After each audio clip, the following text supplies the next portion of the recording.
নমস্কার, আমি মো। আমার নতুন একটি ভিডিওতে আপনাদের অনেক স্বাগত জানাই।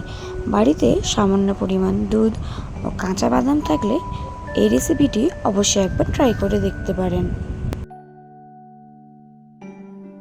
প্রথমে আমি একটা বাটি নিয়ে নিয়েছি, এর মধ্যে কাঁচা বাদামগুলো দিয়ে দেব। দিয়ে ফুটিয়ে রাখা দুধ দিয়ে 15 থেকে 20 মিনিট মতন এটা ভিজতে দেব। এখানে আমি 1 কাপ পরিমাণ দুধ ও 100 গ্রাম কাঁচা বাদাম ব্যবহার করছি। আপনারা চাইলে এর থেকে বেশি কোয়ান্টিটি ব্যবহার করতে পারেন। এবার একটা চামচের সাহায্যে ভালো করে মিশিয়ে নিয়ে ঢাকা দিয়ে রাখবো 15 মিনিট। 15 মিনিট হয়ে গেছে, দেখুন বাদামটা প্রায় অনেকটাই ভিজে গেছে। এবার এটাকে চলুন একটা মিক্সিতে একটা স্মুথ পেস্ট বানিয়ে নেব।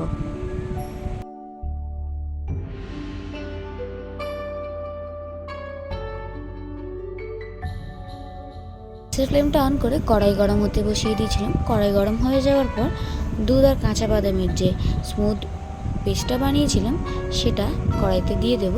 দিয়ে একটা খুন্তির সাহায্যে এইভাবে নাড়িয়ে নেব। এখন পেস্টটা থেকে দুধটা প্রায় অনেকটাই শুকিয়ে ঘন হয়ে এসেছে। এবারে চামচের সাহায্যে এটা ভালো করে মিশিয়ে নেব। আর এই সময় গ্যাসের ফ্লেমটা একদম লো করে রাখবো। তারপর এর মধ্যে দিয়ে দেবো 1 কাপ পরিমাণ চিনি। দিয়ে ভালো করে চিনিটা এই পেস্টের সাথে মিশিয়ে নেব, যাতে ভালো করে চিনিটা এর মধ্যে মেল্ট হয়ে যায়।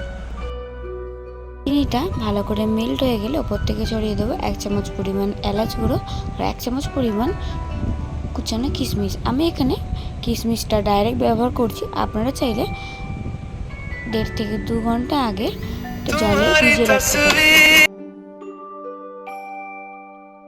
একটা ছোট বোল নিয়ে নিয়েছি, তার মধ্যে আমি কিছুটা অয়েল ব্রাশ করে নেব। দেখুন ঠিক এইভাবে আপনাদের অয়েল ব্রাশ করে নিতে হবে। আপনারা চাইলে এখানে বাটার অথবা ঘি ভালো করে মেল্ট করে নিয়ে এইভাবে অয়েলের জায়গায় ব্রাশ করে নিতে পারেন। এখন দুধটা প্রায় অনেকটাই শুকিয়ে গেছে, দিয়ে কতটা আঠা আঠা হয়ে এসেছে। এবারে একটা চামচের সাহায্যে ঠিক এইভাবে ভালো করে প্রেস করে নেব, যাতে এর ভিতরে কোনো দলা দলাটা না থাকে। পাত্রের মধ্যে ঢেলে দেবো। যে পাত্রটা আমি অয়েল ব্রাশ করে রেখেছিলাম সেটাতে এটা ঢেলে দিয়ে চামচের সাহায্যে ভালো করে এটা স্প্রেড করে দেব।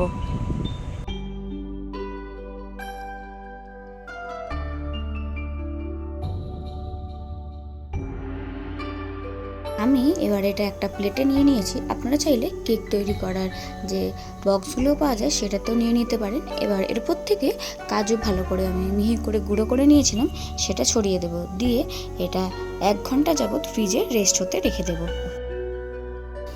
দেখুন 1 ঘন্টা পর ফ্রিজ থেকে বের করে নিয়েছি। কাজুগুলো কি সুন্দর উপর থেকে বসে গিয়েছে। এবার একটা ছুরির সাহায্যে এভাবে চৌকো চৌকো করে কেটে নিলেই তৈরি আজকে আমাদের দুধ ও কাঁচা বাদাম দিয়ে এই মিষ্টিটি। তাহলে ভিডিওটি আজকে এখানেই শেষ করছি। আপনারা ভালো থাকবেন, সুস্থ থাকবেন।